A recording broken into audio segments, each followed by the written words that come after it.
Hello दोस्तों, आप सभी को नमस्कार। स्वागत है आप सभी का हमारे इस YouTube चैनल पे। और यहाँ इस चैनल पे इतिहास वैकल्पिक विषय की कक्षाएं यूपीएससी मेंस परीक्षा के उद्देश्य से आप सभी लोगों को निःशुल्क उपलब्ध कराई जा रही हैं। तो हमने पेपर 1 प्राचीन भारतीय इतिहास से क्लासेस की शुरुआत की थी और ये उन वीडियोस की श्रृंखला में ये लेक्चर नंबर 5 या व्याख्यान 5 है। जैसा कि मैंने पिछली क्लास में आपको ये स्पष्ट किया था कि आज की जो क्लास होगी, जैसा आपको वीडियो का पूरा मॉडल पता है कि हर क्लास में हम एक स्पेसिफिक एक विशेष सब टॉपिक को लेते हैं और उस पर बात करते हैं, ताकि इस चैप्टर से जुड़े हुए जितने भी डायमेंशंस हैं, आयाम हैं, उसमें हमारी स्पष्टता आ जाए। तो उसी उद्देश्य को ध्यान में रखते हुए आज हमने जिस सब टॉपिक का चुनाव किया है वो है सिंधु घाटी सभ्यता के परिपक्व चरण में। अब शायद पहले की वीडियोस के बाद आप इस बात को समझ पाए होंगे कि जब मैं MIVC लिख रहा हूं, इसका मतलब मैं बात कर रहा हूं mature phase of Indus Valley civilisation, Sindhu घाटी सभ्यता का परिपक्व चरण, जो कब से कब तक है तो 2600 BC से लेकर 1900 BC तक है। इसके पहले के प्रारंभिक सिंधु घाटी सभ्यता की जो संस्कृतियां थी उनके बारे में हमने ऑलरेडी डिस्कस कर लिया था। तो आज हमें देखना है कि सिंधु घाटी सभ्यता के परिपक्व चरण में आर्थिक जीवन किस प्रकार का था। और ये प्रश्न, आर्थिक जीवन से जुड़ा हुआ आयाम, आपकी मुख्य परीक्षा के लिए, मेंस के लिए बहुत ही इंपॉर्टेंट है, वेरी वेरी इंपॉर्टेंट।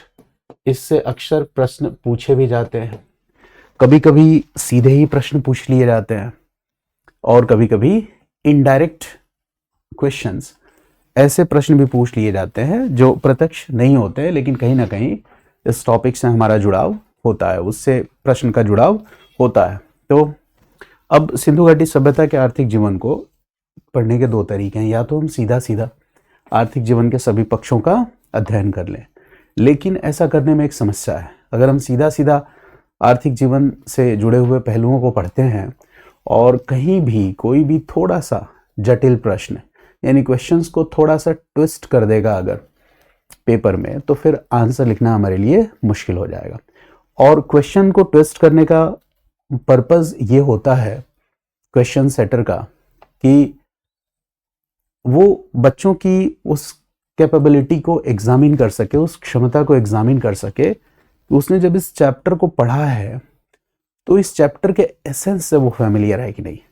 यूपीएससी की जो मेन डिमांड होती है, जहां तक मेरी अंडरस्टैंडिंग है, वो यही है कि अगर आप कोई भी चैप्टर पढ़ रहे हैं और उस चैप्टर के कोर एरियाज और एसेंस की आपकी एक अच्छी अंडरस्टैंडिंग है, तो आप जोड़ तोड़ के एक अच्छा उत्तर लिख सकते हो।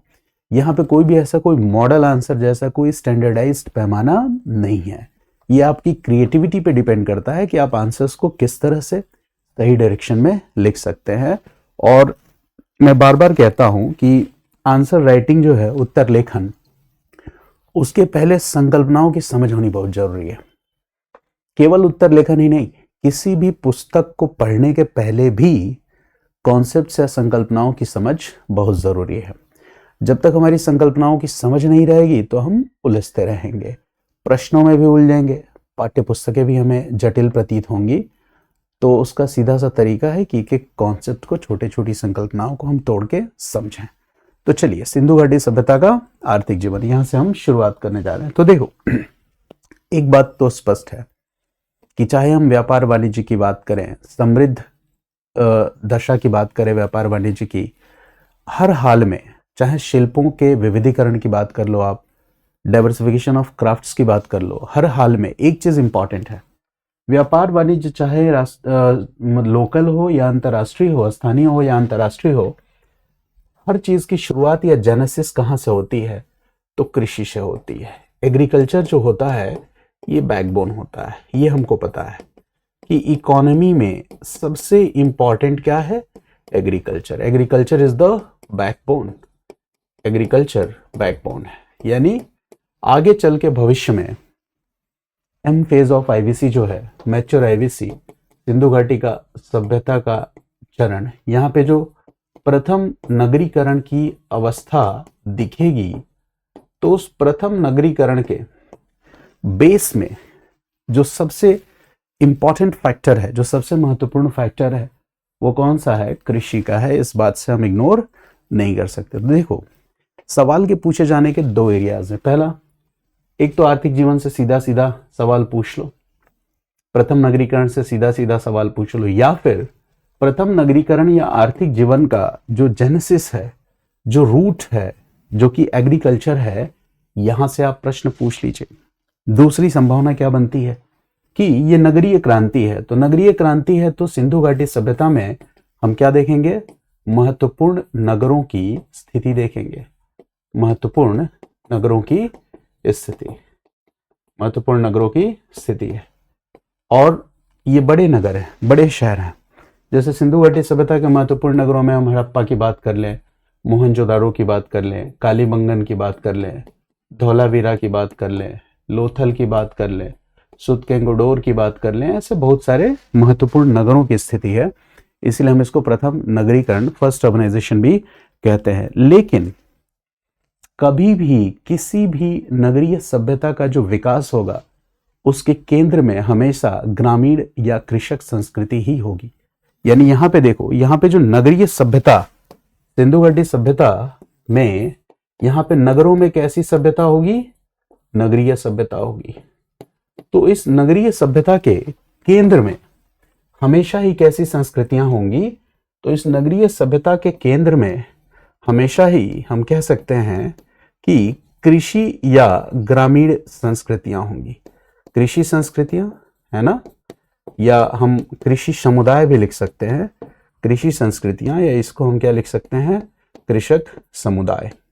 साथ ही साथ हम इसको, इसके लिए एक और शब्द प्रयोग कर सकते हैं, जो क्या है? ग्राम्य संस्कृतियां। ये इसके रूट में होंगी, मूल में होंगी, कृषि या ग्राम संस्कृति।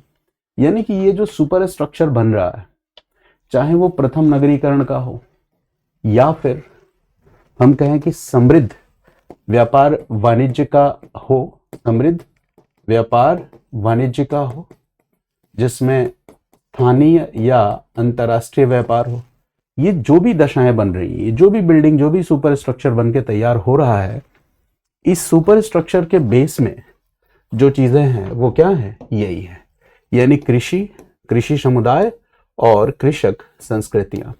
तो इस चैप्टर से दो तरह के प्रश्न पूछे जाएंगे। पहला, नगरीकरण, नगरीय सभ्यता, नगरीय क्रांति, आर्थिक जीवन के विभिन्न आयाम, या तो इससे जुड़े हुए सीधे सीधे डायरेक्ट क्वेश्चन आपसे पूछ लिए जाएंगे, या फिर थोड़ा सा इसके रूट में जाकर कुछ क्वेश्चंस को यूपीएससी फ्रेम करके पूछ लेगी। जैसे एक सिंपल सा क्वेश्चन जो यूपीएससी ने पूछा था, वो ये है कि सिंधु घाटी सभ्यता क्षेत्र के बाहर, यानी कि आईवीसी का जो क्षेत्र है, सिंधु घाटी क्षेत्र के बाहर कृषि संस्कृतियों के वितरण और महत्व पर चर्चा कीजिए। अब ये बच्चों के लिए थोड़ा सा डिफिकल्ट प्रश्न, कठिन प्रश्न हो जाएगा। प्रश्न क्या है? सिंधु घाटी के बाहर, सिंधु घाटी क्षेत्र के बाहर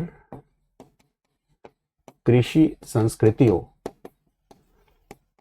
सिंधु घाटी क्षेत्र के बाहर कृषि संस्कृतियों के वितरण एवं महत्व पर प्रकाश डालिए। वितरण एवं महत्व पर प्रकाश डालिए। और देखिए, जब तक आप इस कोर कॉन्सेप्ट को नहीं समझेंगे, ये प्रश्न आपके लिए बिल्कुल नया, अनजाना और कठिन लगेगा कि भाई सिंधु घाटी क्षेत्र के बाहर ये पूछ रहा है कृषि संस्कृतियां। ठीक है, अभी मैं इसका उत्तर बताऊंगा आपको।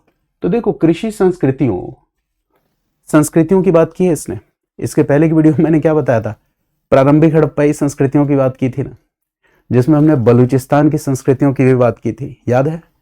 कुल्ली संस्कृति, नाल संस्कृति, झोप संस्कृति, सिंध में हमने कोर्ट डीजी की बात की थी, राजस्थान क्षेत्र में सोथी सिसवाल संस्कृति की बात की थी। तो देखो, मैंने क्यों उन टॉपिक्स को टच किया था वो अब आपको समझ में आएगा।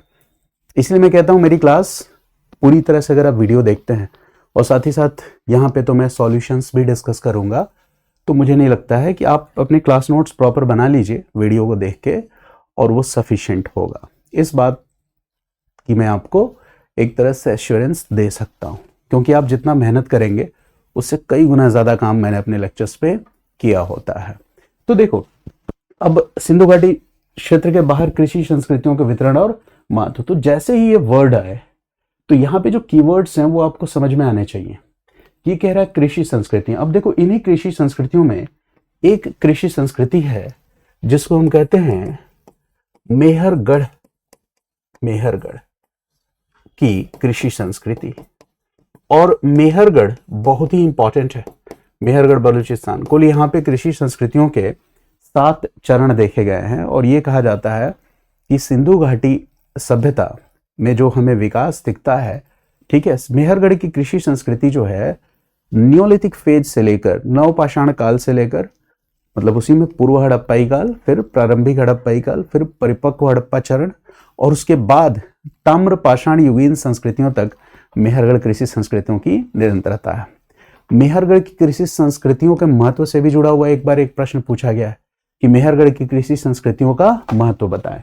अब देखो, बार बार यहाँ पे कृषि संस्कृतियों की बात की जा रही है और मैंने पहले ही कहा था कि इन सब विकास के मूल में क्या है, कृषि संस्कृति। तो देखो, एक और प्रश्न है कि मेहरगढ़ की कृषि संस्कृति के महत्व पर चर्चा करें।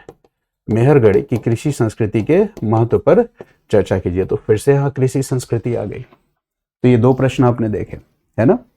इसके अलावा एक प्रश्न और है जो यूपीएससी ने हालांकि पूछा तो बहुत पहले था 1995 में, बट इस कॉन्सेप्ट को समझने के लिए वो थोड़ा सा रेलेवेंट हो सकता है, तो उस प्रश्न पे भी मैं थोड़ी सी चर्चा कर देता हूं और आज की क्लास में इन सारे डायमेंशंस को हम कवर करेंगे।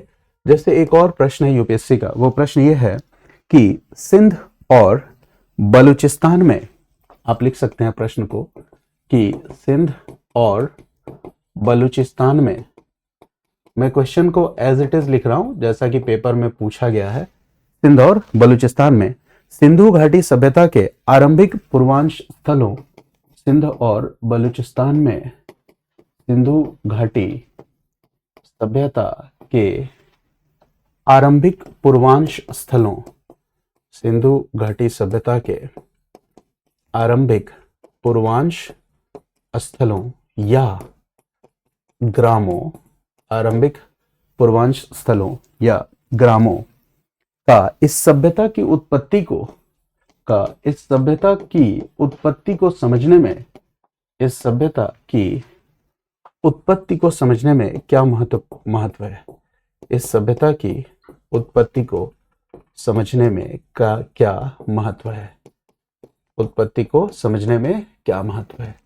देखो, प्रश्न को, कीवर्ड्स को आपको समझना होगा। जैसे कह रहा है कि सिंधु घाटी सभ्यता के आरंभिक पूर्वांश स्थल, यानी कि सिंधु घाटी सभ्यता के पहले वाले फेज में आप आ जाइए, है ना। और पहले वाले फेज में क्या है, प्रारंभिक हड़प्पाई संस्कृतियों का चरण है। तो सिंध क्षेत्र में कौन सी संस्कृति थी, कोटडीजी संस्कृति थी, कोटडीजी कल्चर।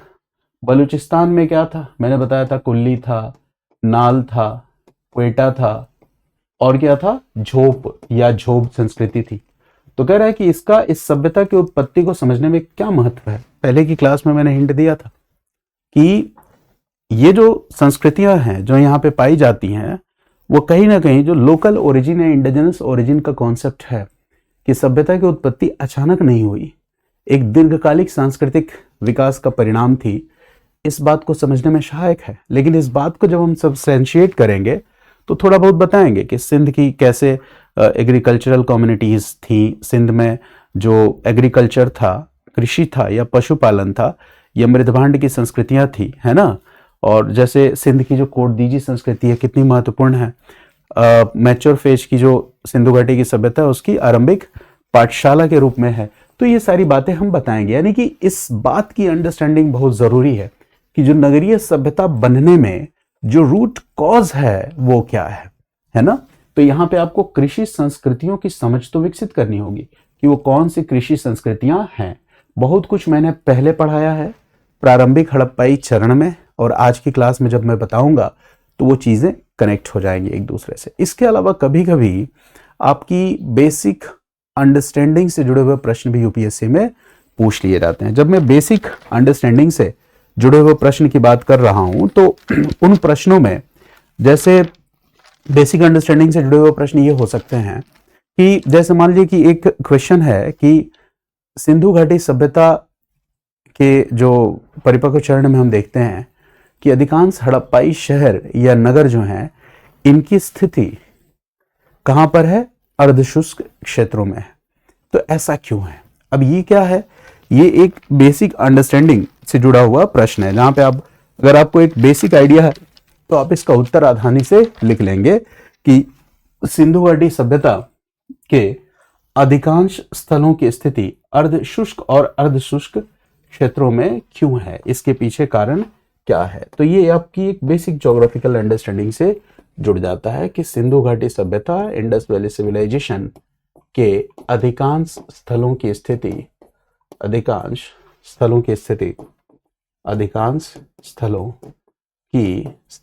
यहां पे सभी नहीं लिखा हुआ है, अधिकांश लिखा हुआ है, शुष्क एवं अर्धशुष्क क्षेत्र में, शुष्क एवं अर्धशुष्क क्षेत्र में। तो आज की क्लास में चूंकि देखो आर्थिक जीवन में तो बहुत सारे डायमेंशंस हैं, है ना। कृषि के बारे में हम इन डिटेल्स पढ़ेंगे, पशुपालन पढ़ेंगे, व्यापार वाणिज्य पढ़ेंगे, स्टील्स एंड सीलिंग्स पढ़ेंगे, है ना।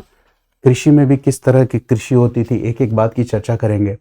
पशुपालन में किन पशुओं का पालन होता था, फिर जो ये विदेशी व्यापार था, समुद्र पारीय व्यापार था, ये कैसे होता था, क्या इसके कोई साहित्यिक प्रमाण है ना। इन सब चीजों पे हम चर्चा करेंगे। लेकिन उस आर्थिक जीवन के उन पहलुओं तक पहुंचने से पहले आज की क्लास में हम ये कुछ बेसिक डायमेंशंस हैं जिसमें हम कृषि संस्कृतियों की एक समझ विकसित करेंगे, मेहरगढ़ की कृषि संस्कृतियों पर बात करेंगे। साथ ही साथ हम ये भी डिस्कस करेंगे कि सिंधु घाटी सभ्यता के जो अधिकांश स्थल हैं इनकी स्थिति शुष्क और अर्धशुष्क क्षेत्रों में क्यों है। मैंने अभी कुछ इस चैनल पे फिलॉसफी के बाइट्स डालने शुरू किए हैं, तो एक दो लोगों ने कहा कि सर आपने हिंदी काफ़ी अच्छी सीख ली। तो मैं आपको ये बता दूं कि हिंदी मुझे पहले से आती है और हिंदी माध्यम में पढ़ाना मैंने लगभग 8 साल पहले छोड़ा था। बीच में एक कोचिंग के साथ मैं जुड़ा था, तो जयपुर में उनकी एक ब्रांच हुआ करती थी, तो वहाँ पे मैंने हिंदी मीडियम के कुछ एक बैचेस पढ़ाए थे और उसके बाद लंबे समय तक मैं अंग्रेजी माध्यम में ही बच्चों को पढ़ाता रहा। तो हिंदी मीडियम के छात्रों के साथ मेरा इंटरेक्शन भी बहुत कम रहा, जुड़ाव भी बहुत कम रहा और हिंदी मीडियम के बच्चों तक मेरी रीच भी नहीं है। लेकिन फिर भी हिंदी चूँकि मुझे ठीक ठाक आती है और फिलॉसफी के वो बाइट्स नहीं है, वो पूरी की पूरी फिलॉसफी की क्लास है जिससे मैंने बाइट्स निकलवाया था। मैंने आपको बहुत पहले शायद बताया था, नहीं इस चैनल पे नहीं बताया था, कि हिस्ट्री, फिलॉसफी ऐसे कुछ ऑप्शनल्स हैं जिन पे मैं काम कर रहा हूँ। तो सारे के सारे ऑप्शनल्स जो हैं अलग अलग यूट्यूब चैनल्स पे आपको फ्री में दिए जाएंगे, तो आप अपनी चॉइस के अनुसार जो ऑप्शनल पढ़ना चाहें पढ़ सकते हैं। और दोनों ही भाषाओं पे मेरी बराबर कमांड है। तो अब हाँ, ऑप्शनल में एक सबसे बड़ी प्रॉब्लम मैं क्या देखता हूँ कि देखो एक नया कल्चर डेवलप हुआ पिछले 4-5 सालों में, और वो कल्चर था कि हिंदी माध्यम और अंग्रेजी माध्यम के साथ एक नया माध्यम फॉर्मल सिस्टम में एंटर हो गया और उसको हम कहते हैं इंग्लिश, यानी कि हिंदी प्लस इंग्लिश, बाइलिंगुअल दोनों भाषाओं का प्रयोग करते हुए पढ़ाना। तो इंग्लिश जो है ये वैसे बच्चे जो मतलब हिंदी मीडियम, हिंदी भाषी प्रदेशों से आते हैं और वो शिफ्ट करना चाहते हैं इंग्लिश मीडियम में, तो उनके लिए ये जो इंग्लिश वाला जो कॉन्सेप्ट है ये काफ़ी अच्छा होता है। तो इससे चीज़ें आसानी से समझ में आती हैं। पूरी तरह से इंग्लिश हो सकता है कि आप मतलब पूरा इंग्लिश बोलने के बाद शायद आप उस चीज़ को समझ ना पाएँ, थोड़ा सा आपको जटिल लगे, तो इंग्लिश में आप मिला जुला के धीरे धीरे शब्दों पे पकड़ बना लेते हैं। तो एक बड़ा मतलब हिंदी मीडियम का रिजल्ट भी डिक्लाइन हुआ कुछ सालों से, आपने देखा होगा। तो बहुत सारे बच्चे हिंदी मीडियम से इंग्लिश मीडियम की तरफ शिफ्ट भी किए। तो ये रीज़न था कि ये जो इंग्लिश वाला जो कोर्स है ये पॉपुलर हो गया और जो भी कोचिंग एकेडमिक इंस्टीट्यूशंस हैं उन्होंने इंग्लिश में कोर्सेज सेल करने भी शुरू किए। लेकिन जब बात ऑप्शनल सब्जेक्ट्स की आती है, वैकल्पिक विषयों की आती है, तो यकीन मानिए इंग्लिश में कोर्स को बेचना ये भी प्रोफेशनल इंटीग्रिटी के खिलाफ है, क्योंकि ऑप्शनल विषय, वैकल्पिक विषय अगर इंग्लिश मीडियम में पढ़ाया जाएगा तो इससे बच्चे की जो बेसिक आंसर राइटिंग स्किल है वो इम्प्रूव नहीं हो पाएगी। क्योंकि देखो ऑप्शनल में आपको लिखना होता है, तो जब टीचर लेक्चर डिलीवर कर रहा होता है उस दौरान बहुत सारे शब्दों को आप धीरे धीरे ग्रेजुअली सीखते हो। क्लास नोट्स में जब आप कॉपी में कुछ लिख रहे होते हो टीचर ने जो पढ़ाया है, तो उस दौरान वो जो आपकी राइटिंग है उससे भी आप शब्दों पे धीरे धीरे कमांड बनाते हो। कुछ एनसीईआरटीज पढ़ते हो उससे अपने वर्ड्स पे कमांड बनाते हो। तो देखो जीएस में मैं कहता हूँ ठीक है, it's okay English, but optional में नहीं होना चाहिए। यानी कि अगर ऑप्शनल कोई टीचर पढ़ा रहा है और अगर वो हिंदी माध्यम का शिक्षक है तो वो हिंदी में पढ़ाए, यानी कि 70-80% हिंदी यूज करे, 10-20% इंग्लिश यूज कर सकता है। अगर कोई टीचर इंग्लिश मीडियम में ऑप्शनल पढ़ा रहा है तो वहां पे भी 80% इंग्लिश का यूज कंपलसरी है। 10-20% की छूट दी जा सकती है टीचर को, है ना, कि ठीक है थोड़ा बच्चों के साथ हंसी मजाक करना है, जोक करना है या किसी एग्जाम्पल उदाहरण को समझाना है, तो वो 10-20% का स्कोप बना रहता है। लेकिन वो इंग्लिश वाला जो कॉन्सेप्ट है वो बहुत इफेक्टिव नहीं है। तो थोड़ा ये ध्यान रखिएगा, अगर आप कहीं इंग्लिश में ऑप्शनल की क्लासेस कर रहे हैं तो आपको ध्यान रखना होगा कि थोड़ा रीडिंग पे ध्यान देना होगा, है ना, कि आप एनसीईआरटीज और तमाम चीज़ों को पढ़ो जिससे आपकी वर्ड्स पे कमांड हो, शब्दों पे कमांड हो, है ना। क्योंकि अगर आपको वर्ड्स पे, शब्द पे और भाषा पे कमांड नहीं होगा तो क्वेश्चन की लैंग्वेज ही नहीं समझ पाओगे, है ना। ये बात समझ गए। तो अब देखो कितने भारी भरकम शब्द प्रश्नों में यूज किए जा रहे हैं कि आरंभिक पूर्वांश स्थल। कैसे समझोगे अगर आपको हिंदी अच्छी नहीं आती है तो, है ना। तो थोड़ा सा आपको इस चीज़ों को लेके अलर्ट होना है। और मुझे तो लगता है कि अगर एग्जाम का डिमांड ये है कि बच्चों को 150 वर्ड्स, 200 या 250 वर्ड्स में आंसर लिखने हैं, तो जो भी ऑप्शनल के टीचर हैं उनके अंदर भी ये क्षमता होनी चाहिए कि उनको भी रैंडम अगर तुम कोई क्वेश्चन दो तो भी आंसर लिख पाए 8 मिनट्स के अंदर, ठीक है। तो चूंकि ऑप्शनल 500 मार्क्स का है, आपके करियर को डिसाइड करने में बड़ा इंपॉर्टेंट रोल प्ले करता है। तो जब आप क्लास करें तो क्लास के दौरान, क्लास खत्म होने के दौरान या कभी भी आप टीचर से ये उम्मीद जरूर रखें कि अगर कोई प्रश्न पूछे, चाहे वो पीवाईक्यू ही हो, तो टीचर उसका आंसर जो निर्धारित शब्द है, शब्द सीमा है, उसके अंदर या तो बोलकर या तो लिखकर या समझाकर आपको बताए, ठीक है। तो ये जो लिटमस टेस्ट है ये टीचर्स पे भी अप्लाई होना चाहिए, नहीं तो फिर थोड़ी बहुत समस्या आएगी। हालांकि समस्या भीड़ को नहीं आएगी, क्योंकि यहाँ 80% जो भीड़ है वो तैयारी मन बहलाने के लिए मन बहलाने के लिए करती है। और बहुत सारे कोचिंग संस्थान अपने जो कार्यक्रम हैं वो इस हिसाब से डिज़ाइन करते हैं कि वो मन को बहलाने वाले कार्यक्रम लगे, तो बच्चे उसमें ठीक है उलझे रहते हैं। तो थोड़ा सा वो जो 20% वाला मॉब है, जो गंभीर विद्यार्थियों का मॉब है, कोशिश करिए कि आप उसमें शिफ्ट करिए, भीड़ का, झुंड का हिस्सा मत बनिए। ये थोड़ा सा आपको समझना होगा। हालांकि नए बच्चे जो है वो, उनको समझने में थोड़ी कठिनाई होती है और 1-2 साल बाद वो समझ पाते हैं, तो बेहतर है आप पहले समझिए। और एक और बात मैं आपको ध्यान दिलाऊं, मैंने पहले बोला था कि इसमें क्लास के दौरान मैं कुछ कुछ बातें बताता रहूँगा जो आपकी अवेयरनेस से जुड़ा होगा। देखो, आपको गाइड करने में एक इम्पॉर्टेंट रोल किसका हो सकता है? टीचर का हो सकता है। दूसरा इम्पॉर्टेंट रोल किसका हो सकता है? ऐसे बच्चे जो उम्र में आपसे बड़े हों या आपसे छोटे हों, लेकिन आपसे 2-3-4 साल पहले से वो तैयारी कर रहे हों। मेरी बात समझ गया? तो एक बहुत बड़ी स्ट्रेटजी के तहत जो सीनियर बच्चे हैं, तो 2-4 साल 5 साल से तैयारी कर रहे हैं और किसी कारणवश परीक्षा में सफल नहीं हो पा रहे हैं, इन जो डायनासोर टाइप के टीचर्स हैं, इन्होंने उनको एक नाम दे दिया, मठाधीश। कितनी गलत बात है। बताओ सीट्स कितनी आती हैं? 700, 800, 900। तो देखो बच्चे तो फेल होंगे ही ना, है ना। ये जरूरी नहीं कि तैयारी करने वाला हर बच्चा सफल हो जाए। कोई यूपीएससी में सफल होगा, कोई स्टेट पीसीएस में सफल होगा, हर आदमी सफल हो जाए ये जरूरी नहीं। ये बात आपको समझना है, क्योंकि जो सीट्स हैं वो बहुत कम है और इसकी तुलना में तैयारी करने वाले लोगों की संख्या बहुत ज्यादा है। तो देखो, जो इस तैयारी में 2-4 साल अपना दे चुका है यूपीएससी की तैयारी में, उसके पास अपने कुछ इंसाइट्स होंगे, अपनी कुछ एक्सपीरियंसेस होंगी, और जब आप उनसे पूछोगे तो वो अपनी एक्सपीरियंसेस आपको बताएंगे।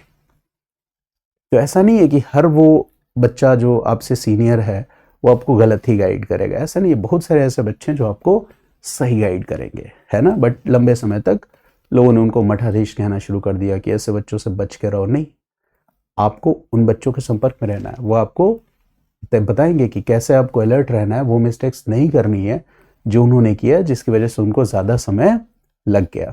मेरी बात समझ गए? तो बी अलर्ट, है ना, कि आप अपने समय को सही यूटिलाइज कर सके। तो आइए हम शुरुआत करते हैं। तो सबसे पहले हम एक कॉन्सेप्ट समझते हैं, और वो है कि सिंधु घाटी क्षेत्र के बाहर कृषि संस्कृतियों का वितरण। इस कॉन्सेप्ट को समझते हैं, फिर मेहरगढ़ की कृषि संस्कृति समझेंगे, फिर आगे बढ़ेंगे। तो चलिए इस कॉन्सेप्ट को हम समझते हैं कि सिंधु घाटी क्षेत्र के बाहर कृषि संस्कृतियों का वितरण। सिंधु घाटी क्षेत्र के बाहर, सिंधु घाटी क्षेत्र के बाहर कृषि संस्कृतियों का वितरण।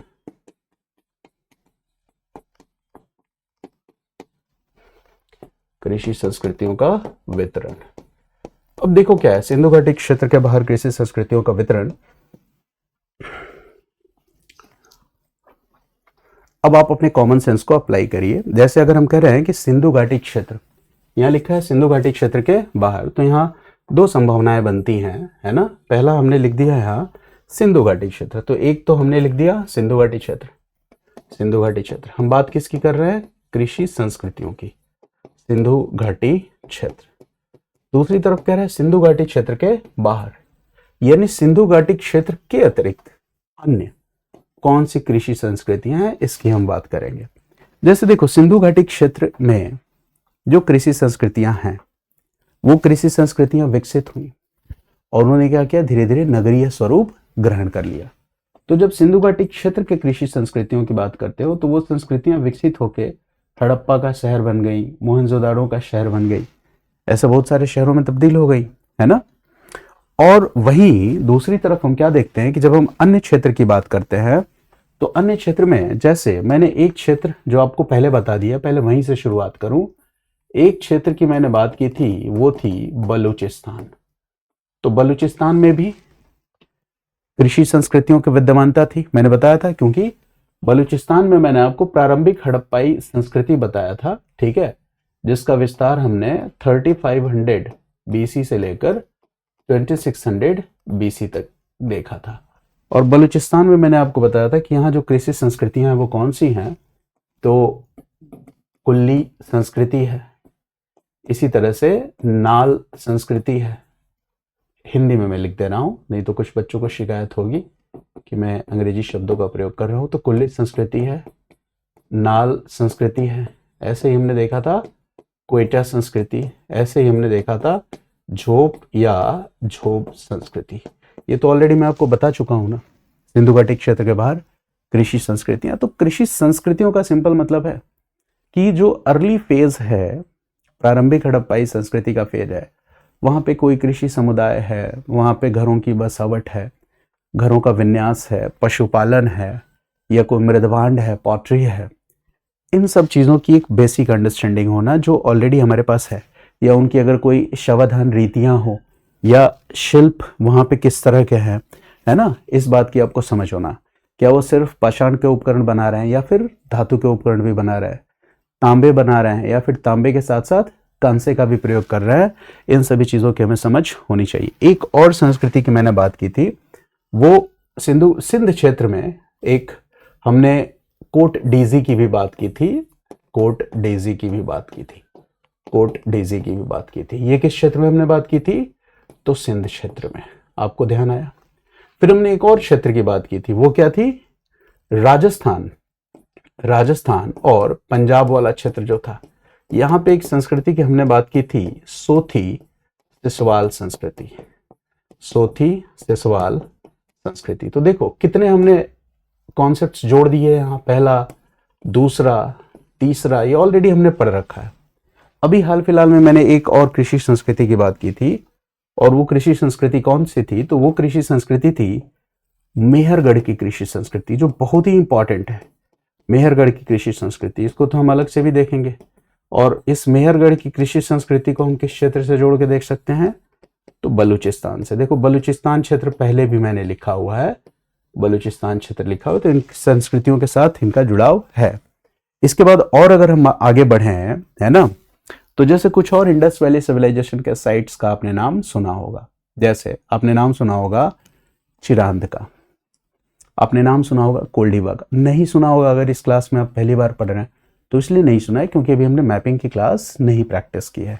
मैपिंग करेंगे तो उसको डिस्कस करेंगे। जैसे गंगा यमुना का दोआब क्षेत्र, यहां से भी सिंधु घाटी, है ना, ये देखो गंगा यमुना का जो दोआब क्षेत्र है, यहाँ पे हमने एक नया डायमेंशन जोड़ दिया कि गंगा यमुना का दोआब क्षेत्र, गंगा यमुना दोआब क्षेत्र।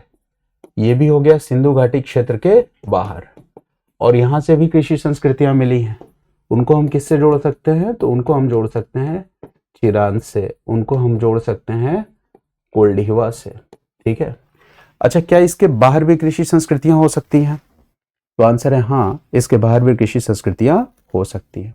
जैसे सरस्वती घग्गर हाकरा क्षेत्र, इसको भी हम एक क्षेत्र बना सकते हैं, सरस्वती घग्गर हाकरा क्षेत्र, सरस्वती घग्गर हाकरा क्षेत्र, हाकरा क्षेत्र। अब मैं कहूं कि ये जो सरस्वती घग्गर हाकरा वाला क्षेत्र है, यहाँ पे कौन से स्थान आएंगे, है ना, तो जैसे कोटेश्वर है और नागवाड़ा है, ठीक है, बाद में धौलावीरा और सुरकोटड़ा भी इससे जुड़ जाएंगे। तो चूंकि धौलावीरा और सुरकोटड़ा फेमस है, आपको पता है, तो मैं यहाँ लिख दे रहा हूं, धौलावीरा हो गया, सुरकोटड़ा हो गया, ये सब किससे जुड़ गए?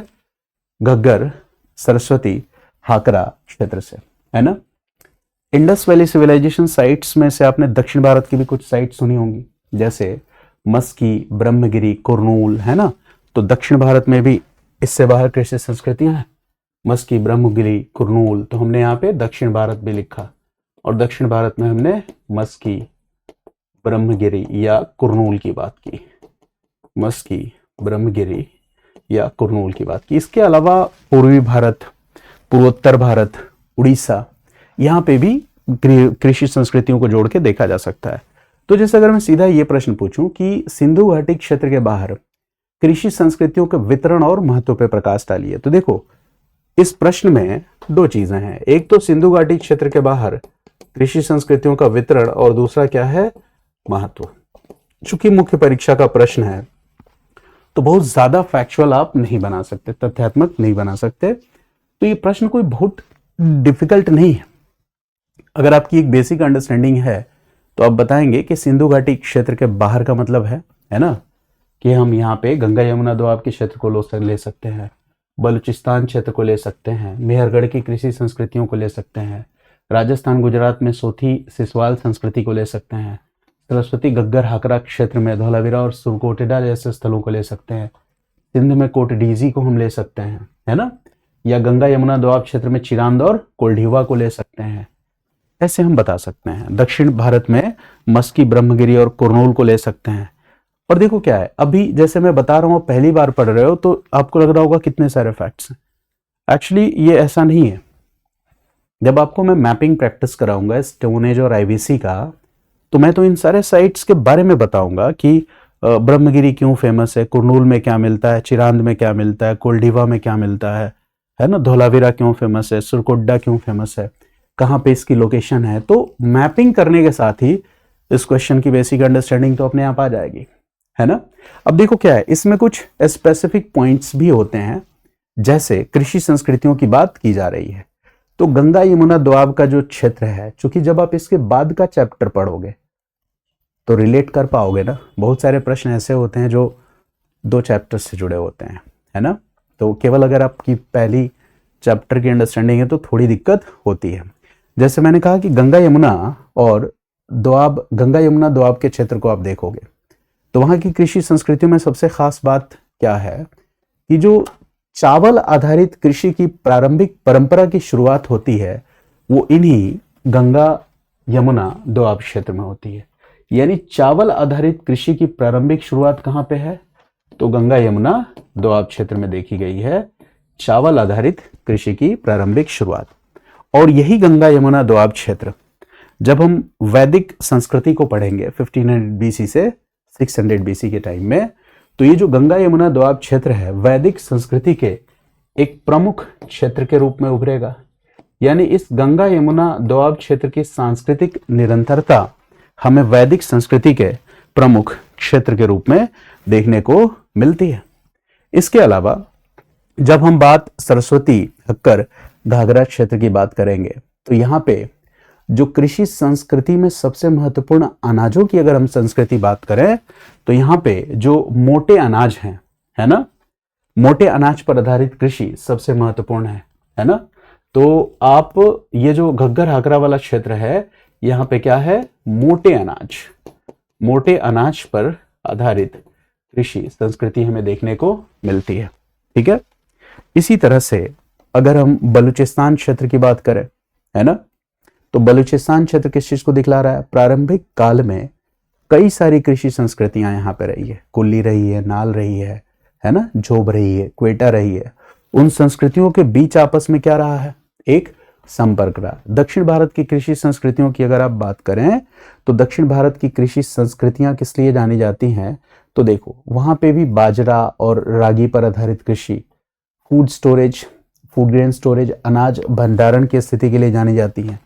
और सरस्वती हक्कर वाला जो क्षेत्र है, ये बेसिकली उत्तर भारत और दक्षिण भारत की संस्कृतियों के बीच एक इकोलॉजिकल ब्रिज का भी काम करता था। ये जो घग्गर, सरस्वती घग्गर हाकरा क्षेत्र कह रहे हैं, ये नॉर्थ और साउथ की संस्कृतियों के बीच एक इकोलॉजिकल ब्रिज का भी काम कर रहा था। ऐसा कुछ था संस्कृतियों का स्वरूप। अब देखो क्या है, अगर हम सिंधु घाटी सभ्यता के बाहर कृषि संस्कृतियों की बात करेंगे, तो हर कृषि संस्कृति से जुड़े हुए स्पेसिफिक पॉइंट्स हैं। जैसा कि मैं इसके पहले के चैप्टर्स में बता चुका हूं कि कुल्ली में कुछ स्पेसिफिक पॉइंट, नाल में, आमरी में। अच्छा, वहां मैंने स्पेसिफिक पॉइंट्स के साथ आपको एक बोल बच्चन का तरीका भी सिखाया था कि कैसे हमें, अब हर चीज का रट्टा मारना पॉसिबल नहीं है, खासतौर से यूपीएससी एग्जाम में। आंसर हमें 150-250 वर्ड्स में लिखने होते हैं, बहुत सारे प्रश्नों के उत्तर देने होते हैं। तो एकेडमिक एग्जाम, बीए और एमए के एग्जाम से बिल्कुल अलग है। तो हमेशा अपना एक तरीका विकसित करना चाहिए कि मैं भूलूंगा, 100% भूलूंगा, एग्जामिनेशन हॉल में बहुत सारे फैक्ट्स भूल जाऊंगा। ये बात पहले से आप एक्सेप्ट कर लो। यही बुद्धिमानी है कि आप जो कुछ भी पढ़ रहे हो, इसका काफी कुछ आप एग्जामिनेशन हॉल में कैरी नहीं कर पाओगे, क्योंकि वो सिर्फ प्रश्न नहीं है, वो एक एग्जाम का प्रेशर है ना, 2 पेपर्स को लिखना, तमाम कई सारे फैक्टर्स काम करते हैं वहां। तो आपको ध्यान रखना है कि आप हर चीज नहीं कैरी कर सकते। तो जब हर चीज कैरी नहीं कर सकते, तो ऐसी सिचुएशन में हमें कुछ कॉमन बेसिक पॉइंट्स को आधार बना के एक बेसिक आइडिया डेवलप कर लेना है कि क्वेश्चन हमारे सामने हो, डिफिकल्ट क्वेश्चन हो, तब भी हम कुछ ना कुछ उसमें मतलब फेर बदल करके क्वेश्चन की डिमांड के अकॉर्डिंग हम एक आंसर अपना प्रेजेंट कर सकें। ये बहुत होशियारी वाला कदम है। जैसे सिंधु घाटी क्षेत्र के बाहर विकसित किसी भी कृषि संस्कृति की बात करोगे, तो वहां देखो कृषि है, तो कृषि में कुछ फसलों की खेती आ जाएगी। तो अगर आप गंगा यमुना दोआब क्षेत्र है, उसके आधार पर कौन फसल हो सकता है, दक्षिण भारत में कौन फसल हो सकता है। अगर पूर्वी या उत्तर पूर्व की बात करोगे, तो वहां झूम कृषि की बात कर लोगे, है ना। सिंध क्षेत्र में किस तरह की खेती है, तो एक जनरल आइडिया जब डेवलप रहेगा, उसके पशुपालन में आप कौन से पशु पाले जाएंगे, इसको भी आप गेस करके इजीली लिख सकते हो। तकनीकी नवाचार की बात कर सकते हो। तकनीकी नवाचार में क्या कहोगे, बहुत होगा तो आप पाषाण के उपकरण की बात करोगे, धातु के प्रयोग की बात करोगे, है ना। धातु से हथियार बनाना, तांबा बनाना, कहीं कहीं पे कांसे बनाने की भी परंपरा थी, इसको आप लिख सकते हो। और तकनीकी नवाचार में आप सिंचाई, इरिगेशन की बात कर सकते हो, अगर आप एग्रीकल्चरल कम्युनिटीज की बात कर रहे हो। नॉर्थ ईस्ट की बात कर रहे हो, तो वहां झूम कृषि की बात कर रहे हो। गंगा यमुना दोआब क्षेत्र की बात करो, तो वहां पे चावल आधारित खेती की बात कर दो, क्योंकि कोल्डिवा है। यानी कि देखो, सिंधु घाटी क्षेत्र के बाहर जो कृषि संस्कृतियां हैं, इन्होंने भी बहुत सारे ऐसे आधारभूत तत्व, या इन संस्कृतियों में भी बहुत सारे ऐसे एलिमेंट्स डेवलप हुए जिन्होंने सिंधु घाटी सभ्यता के परिपक्व चरण को, यानी कि परिपक्व चरण मीन्स वही MIVC वाला फेज, शहरी सभ्यता वाला फेज, ऐसे बहुत सारे एलिमेंट्स हैं जो सिंधु घाटी सभ्यता के परिपक्व चरण में इसको एक नगरीय सभ्यता बनाने में एक महत्वपूर्ण योगदान देते हैं। सिंधु घाटी क्षेत्र के बाहर ऐसी तमाम क्षेत्रीय कृषि संस्कृतियां हैं। तो देखो, सिंधु घाटी क्षेत्र के बाहर बहुत सारी कृषि संस्कृतियां हैं, यानी कि बहुत सारी कृषि संस्कृतियों का होना, अलग अलग क्षेत्रों में इन कृषि संस्कृतियों का होना, ये क्या दिखलाता है? ये दिखलाता है कि ये जो कृषि संस्कृतियां हैं, इन कृषि संस्कृतियों में क्षेत्रीय विविधताएं, regional diversities in these agricultural settlements, है ना। तो ये जो कृषि संस्कृतियों की जो क्षेत्रीय विविधता है, धीरे धीरे इनके बीच में क्या होगा? एक्सचेंज शुरू होगा। किन चीजों का एक्सचेंज शुरू होगा? तो एग्रीकल्चरल कमोडिटीज, कृषिगत वस्तुओं का एक्सचेंज हो सकता है, या शिल्प पर आधारित वस्तुओं का एक्सचेंज हो सकता है। और इस एक्सचेंज या विनिमय के परिणाम स्वरूप धीरे धीरे एक नेटवर्क बन जाएगा, एक जाल बन जाएगा, और यही नेटवर्क सिंधु घाटी सभ्यता के शहरी, है ना, शहरीकरण या नगरीय क्रांति को बनाने में अपना एक महत्वपूर्ण योगदान देगा। जैसे हमने कहा कि गुजरात क्षेत्र की बात करें, कच्छ क्षेत्र की बात करें, तो वहां मोटा अनाज हो जाएगा, पशुपालन हो जाएगा। बलूचिस्तान में गेहूं और जौ। गंगा यमुना दोआब में आपने किस चीज की बात कर दी? चावल की बात कर दी। पूर्वी भारत की आपकी बात आई तो आपने धान की बात कर दी। ये बात समझना है आपको। तो सिंधु घाटी सभ्यता में जो प्रथम नगरीकरण की अवस्था है, या जो नगर हैं, ये अचानक या अकस्मात नहीं आए हैं, ये इसी कृषि परंपरा से विकसित हुए हैं। और ये जो कृषि संस्कृतियां हैं, ये बहुत पुरानी है। सिंधु घाटी सभ्यता के परिपक्व चरण के पहले की हैं, और पहले में भी क्या है? प्रारंभिक काल और पूर्व दोनों ही फेजेज से जुड़ जाती हैं। तो सिंधु घाटी सभ्यता, है ना, क्या है? इन्हीं कृषि संस्कृतियों की सांस्कृतिक निरंतरता का एक परिणाम है। मेरी बात समझ गए? तो देखो, एक तरह से मेहरगढ़ की कृषि संस्कृतियां हैं। इसने क्या किया? उत्तर भारत क्षेत्र में, है ना, धीरे धीरे आप वहां पे जो भी अर्बन सेंटर्स देखते हो उसको डेवलप किया। यानी कि धीरे धीरे उत्तर भारत में वैदिक काल में जो भारतीय ग्रामीण समाज बना, कहीं ना कहीं वो मेहरगढ़ की कृषि की संस्कृतियों की कृषि संस्कृतियों से निरंतरता से हम उसको दिखा सकते हैं। जैसे मैंने बताया ना कि गंगा यमुना दोआब का क्षेत्र है, वैदिक काल में महत्वपूर्ण हो जाएगा। तो वैदिक काल में यह क्षेत्र महत्वपूर्ण होता है। तो इसको भी उत्तर भारत में यहां जो समाज बना, उसकी जो जेनेसिस है, उसकी जो उत्पत्ति है, उसका जो ओरिजिन है, उसको हम दिखा सकते हैं मेहरगढ़ की कृषि संस्कृतियों से, है ना। दक्षिण भारत की जो कृषि संस्कृतियां हैं, आगे चल के वहां पे एक महापाषाण संस्कृति डेवलप होगी जिसको हम मेगालिथिक कल्चरल फेज कहते हैं। तो दक्षिण भारत की कृषि संस्कृतियों ने उस महापाषाण कृषि संस्कृतियों को विकसित करने में महत्वपूर्ण भूमिका निभाई। और जितनी भी कृषि संस्कृतियां, हर जगह आपको कुछ ना कुछ, है ना, जो इनिशियल फेज में, प्रारंभिक काल में जो धातु कर्मण है उसकी कुछ जानकारी मिल जाएगी, है ना। फूड स्टोरेज मिल जाएगा, फूड ग्रेन स्टोरेज मिल जाएगा। बलूचिस्तान क्षेत्र में जाओगे तो सिंचाई के लिए कैनल्स के प्रयोग का भी उदाहरण हो जाएगा। यानी सिंधु घाटी सभ्यता का जब विघटन हुआ, डिक्लाइन हुआ, है ना, तो ये डिक्लाइन क्या था? ये एक कंप्लीट डिक्लाइन नहीं था, पूर्ण पतन नहीं था, है ना। डिक्लाइन का मतलब क्या है कि देखो, जो क्षेत्रीय कृषि संस्कृतियां थी, धीरे धीरे उनका नेटवर्क बना, और उस रीजनल नेटवर्क धीरे धीरे क्या हो गया? इंटीग्रेट हो गया, उसका समामेलन हो गया, और उससे एक शहरी सभ्यता की आधारशिला तैयार हो गई। और फिर जब वो शहरी सभ्यता डिक्लाइन होती है तो क्या होता है?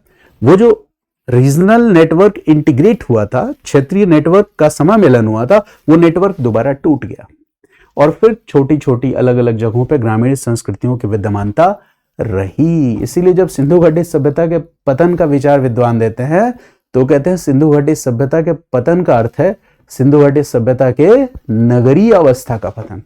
ग्रामीण संस्कृतियों की विद्यमानता तो फिर भी रहेगी। इस तरह की बात की जाती है। तो इतिहास लेखन की जो इतिहास लेखन का जो परंपरागत ढर्रा है, उस परंपरागत ढर्रे में हम क्या देखते हैं कि जब भी इंडस वैली सिविलाइजेशन या सिंधु घाटी सभ्यता को स्टडी किया जाता है तो सिंधु घाटी सभ्यता को विद्वान सेंटर में रख देते हैं। और ये जितनी तमाम कृषि संस्कृतियां हैं, चाहे बलूचिस्तान की हो, सिंध की हो, पंजाब राजस्थान की हो, या वो मेहरगढ़ वाली हो, कुल्ली हो, नाल हो, है ना, जितनी भी है, क्वेटा है, या फिर झोप है, सिंध में कोट डेजी है, इसके अलावा मैंने बोला दक्षिण भारत की या गंगा यमुना दोआब की या उत्तर भारत की, पूर्वी भारत की जितने भी कृषि संस्कृतियां हैं, विद्वान आमतौर पे क्या करते हैं? आईवीसी को सेंटर में रखते हैं और बाकी सभी कृषि संस्कृतियों को परिधि में रख के, है ना, अध्ययन करते हैं, इसको सेंटर में रखते हैं। हालांकि ये जो तरीका है ये बहुत अच्छा नहीं है, है ना, कि आपने सिंधु घाटी सभ्यता को केंद्र में रख दिया। जब भी इस तरह की किसी विस्तृत सभ्यता का हम अध्ययन करते हैं तो हमें पहले इस बात को स्वीकार करना चाहिए कि ये ऐसी इस तरह की सभ्यता क्या होती है, बहुकेंद्रीय होती है ना। तो इसको आईबीसी को सेंटर में रखने की बजाय हमें क्या मानना चाहिए कि सिंधु घाटी की जो सभ्यता है ये कैसी सभ्यता है, बहुकेंद्रीय है। मल्टीपल इसके फोकस पॉइंट्स हो सकते हैं। सिंधु घाटी सभ्यता का विकास कोई एक रेखीय नहीं है, ये विकास बहुत ही डायनेमिक है, बहुत ही गत्यात्मक है। ये बात हमें समझना होगा, ठीक है, कि इसके देखो कई चीजें होती हैं। मान लो कहीं से हमें आर्कियोलॉजिकल एक्सकवेशंस में, पुरातात्विक उत्खननों में हमें कहीं से ज्यादा पुरातात्विक साक्ष्य मिल गए, है ना। हो सकता है कहीं पे पुरातात्विक खनन हुआ ही नहीं हो, एक्सकवेशंस उत्खनन हुए ही नहीं हो सकता है कहीं पे एक्सकवेशंस हुए हो, वहां पे पुरातात्विक साक्ष्य भी हो, लेकिन वो ऑर्गेनिक मटेरियल्स धीरे धीरे डिके हो गए हो, है ना, वो कार्बनिक पदार्थ का धीरे धीरे क्षरण हो गया हो। तो ऐसी दशा में हो सकता है कहीं पे किसी कृषि संस्कृति हो, महत्वपूर्ण कृषि संस्कृति हो, लेकिन हमें उसकी जानकारी नहीं मिली है ना। तो इस तरह की संभावना है। तो इस पूरे के पूरे टॉपिक का जो एसेंस है वो ये है कि आपको ये बात समझना है कि जब भी हम सिंधु घाटी सभ्यता की बात करते हैं, सभ्यता मीन्स नगरीय अवस्था, तो जो कृषि संस्कृतियां हैं, जो सिंधु घाटी सभ्यता जिन कृषि संस्कृतियों से विकसित हुई, या सिंधु घाटी के सभ्यता, सिंधु घाटी क्षेत्र के बाहर जो दूसरी कृषि संस्कृतियां हैं, है ना, इन सब ने मिलकर इस नगरीकरण को या नगरीकरण को या प्रथम नगरीय क्रांति को जन्म दिया, है ना। किसी एक स्पेसिफिक रीजन या विशेष क्षेत्र की उपलब्धि हम सिंधु घाटी सभ्यता को नहीं मान सकते। तमाम ऐसी कृषि संस्कृतियां थी, है ना, उनका संयुक्त विकास हुआ, है ना। उस क्षेत्रीय विविधता के जुड़ाव के परिणाम स्वरूप हम क्या देखते हैं कि सिंधु घाटी सभ्यता के शहरीकरण का निर्माण हुआ। तो अब आप समझ गए। अब आप महत्व भी आसानी से लिख सकते हैं, है ना, कि सिंधु घाटी सभ्यता जो है ना, इसके नगरीय चरण का जो उद्भव है वो हमें कहां से देखने को मिलता है, इन्हीं कृषि संस्कृतियों से देखने को मिलता है ना। सिंधु घाटी सभ्यता के उद्भव और पतन की व्याख्या इन कृषि संस्कृतियों के आधार पर हम कर सकते हैं। तो ऐसी तमाम चीजें हैं जिसकी जानकारी हमें इससे मिलती है। तो एक डायमेंशन आपका क्लियर हुआ। अब जब अगर मैं आपसे कहूं कि सिंधु घाटी सभ्यता या सिंधु घाटी क्षेत्र के बाहर की कृषि संस्कृतियां, तो मुझे लगता है कि अब आप इस बात को समझ पाएंगे कि हम अलग अलग क्षेत्रों की भी बात कर रहे हैं। हालांकि ये टॉपिक इतना जटिल नहीं है। जब मैप चूंकि अलग मैंने कर दिया है, वो बार बार मैप को डिस्प्ले करने से जो हमारे आइडियाज हैं इनका फ्लो कहीं ना कहीं बाधित होगा। तो पहले आप शब्दों पे पकड़ बना लो। अब जैसे आज की क्लास में कितने नए शब्द आपने सीखे कि सिंधु घाटी क्षेत्र के बाहर कौन कौन से क्षेत्र हैं, यहाँ कौन कौन सी संस्कृतियां हैं। फिर जब हम मैप पे इसको लोकेट करेंगे तो हमारे लिए समझना बहुत आसान हो जाएगा। एक तो तुरंत समझ में आएगा, याद भी होगा, और फिर मैप पढ़ने में आपको इंटरेस्ट भी आएगा। पता चले पहली बार मैप खोला आपने, वहां पे मैं बोलता चला जा रहा हूँ, ये बलूचिस्तान क्षेत्र है, ये सिंध क्षेत्र है, ये ऐसा है, ये वैसा है, यहाँ पे ये साइट है, तो 2 घंटे में तो मैं तो बहुत कुछ बता दूंगा, फिर आप ग्रैस्प नहीं कर पाओगे, है ना। तो मैं इस चीज को बड़ा ध्यान रखता हूँ कि टीचर क्या जानता है ये महत्वपूर्ण नहीं है। हमारे सामने जो छात्र है वो हमसे सीखने आया है, उसको कुछ नहीं पता है, ठीक है। या हो सकता है थोड़ा बहुत इतिहास को जानता हो या अच्छा भी इतिहास जानता हो, वो अपने नॉलेज को, है ना, एक बेहतर तरीके से शेप करने आया है। तो हमें सिखाना है उसको, तो सिखाना है। तो मैं बार बार कहता हूँ, सीखने समझने के कितने चरण होते हैं, 6 चरण होते हैं, जो पहले की क्लास में मैं बता चुका हूँ। उसमें से किसी एक को भी स्किप करना बहुत ही खतरनाक हो सकता है। तो चलिए, ये एक डायमेंशन आप समझ गए। अब दूसरा, मैंने कहा कि यहाँ पे मेहरगढ़ बलूचिस्तान की कृषि संस्कृतियों की भी बात मैंने की थी, लेकिन हमें मेहरगढ़ की कृषि संस्कृतियों के बारे में थोड़ा सा विस्तार से समझ लेना चाहिए, क्योंकि ये अलग प्रश्न के रूप में भी पूछा जा सकता है। तो एक और डायमेंशन मैं आपको बता दूं, मेहरगढ़ की कृषक संस्कृतियां। आमतौर पे जो टॉपिक्स मैं पढ़ा रहा हूं ऑप्शनल की क्लासेस में टीचर्स स्किप कर देते हैं। इसलिए स्किप कर देते हैं क्योंकि उनको पता है कि सामने भीड़ बैठी है। भीड़ मीन्स 80%, 20% इंटेलिजेंट बच्चे हैं और 80% बच्चों के सर में दर्द हो जाएगा ये टॉपिक पढ़ के। तो पढ़ाओ वही, क्योंकि ऑप्शनल प्रोग्राम क्या है, अधिकतर इंस्टीट्यूट्स में कैसा कार्यक्रम है, मन को बहलाने वाला कार्यक्रम है। तो पढ़ाओ वही जिससे आपका मन बहल जाए, आपको तसल्ली हो जाए कि हाँ हमने ऑप्शनल की क्लासेस कर ली, ठीक है। बाकी 20% बच्चे तो पढ़ ही लेते हैं कहीं से भी, तो आपको 20% में आना है, तो फिर एक एक टॉपिक को ध्यान से समझना होगा। चलिए, सिंधु घाटी सभ्यता के आर्थिक जीवन को समझने के क्रम में हम मेहरगढ़ की कृषि संस्कृतियों के बारे में समझ रहे हैं। ये देखो, सिंधु घाटी सभ्यता, मैंने पहले ही बताया कि चूंकि ये सभ्यता है, और सभ्यता कहने के साथ ही हमने इसको नगरीय क्रांति से भी जोड़ दिया। इसको क्या कहा? प्रथम नगरीकरण भी कहा, इसको एम फेज ऑफ आईवीसी भी कहा। तो ये सब कैसे संभव हुआ? ये सभ्यता कैसे बनी? तो ये सभ्यता बनी समृद्ध कृषि और कृषि अधिशेष से। और समृद्ध कृषि और कृषि अधिशेष तब तक नहीं हो पाएगा जब तक उपजाऊ भूमि होगी। जब उपजाऊ भूमि होगी तो फिर क्या होगा? समृद्ध कृषि होगी, और जब समृद्ध कृषि होगी तो उससे क्या पैदा हो जाएगा? कृषि अधिशेष की स्थिति। ये बात आपको समझ में आ गई। दूसरी चीज, समृद्ध केवल उपजाऊ भूमि दो चीजों पे डिपेंड करती है। पहला है ना कि नदी घाटी क्षेत्र में अगर स्थिति है, नदी घाटी क्षेत्र में अगर स्थिति है तो भूमि उपजाऊ होगी। दूसरा, अगर वर्षा की प्रचुर उपलब्धता होगी, वर्षा की प्रचुर उपलब्धता होगी तो भी ये भूमि क्या हो सकती है? उपजाऊ हो सकती है। प्रचुर मात्रा में वर्षा होगी तो इन सबसे कृषि अधिशेष की स्थिति उत्पन्न होगी। और जो वेजिटेशन है, वनस्पतियां हैं, ये भी यहाँ काफी समृद्ध हैं। लेकिन मैंने कहा ये सब कुछ जो हो रहा है, जो भी सेंटर्स हम चूज कर रहे हैं, या सिंधु घाटी सभ्यता के अधिकांश जो परिपक्व चरण हैं, जो कुछ भी है यहाँ पे, तो ये बात आपको समझनी है कि यहाँ पे जो भी सेंटर्स हैं, जो भी महत्वपूर्ण शहर हैं या महत्वपूर्ण नगर हैं, शहर या नगर एक विकसित दशा या विकसित अवस्था में पहुंच जाता है, इसमें कोई संदेह नहीं है। लेकिन शहर या नगर के विकसित अवस्था में पहुंचने के पीछे जो सबसे बड़ा फैक्टर होता है वो कौन होता है? विलेजेस होते हैं, एग्रीकल्चरल कम्युनिटीज होती हैं। जैसे दिल्ली है ना, जैसे हम दिल्ली में रह रहे हैं या नोएडा में रह रहे हैं।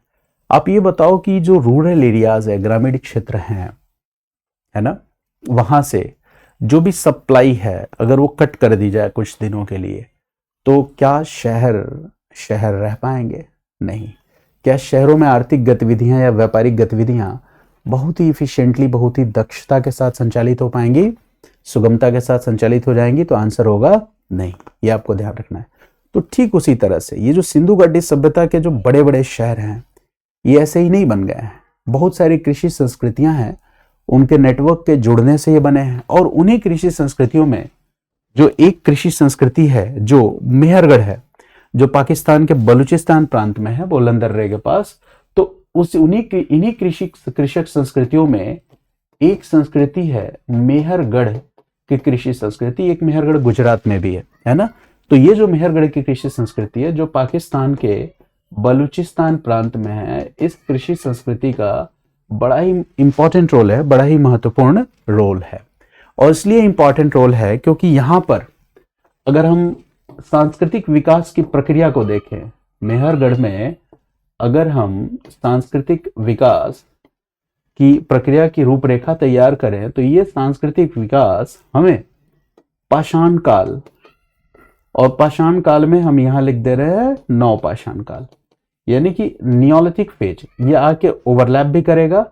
किससे आके ओवरलैप करेगा? तो प्री हड़प्पन कल्चर से ओवरलैप करेगा। फिर आगे बढ़ जाओ, प्रारंभिक हड़प्पाई संस्कृतियां, अर्ली हड़प्पन कल्चर्स, है ना, या प्रोटो हड़प्पन कल्चर।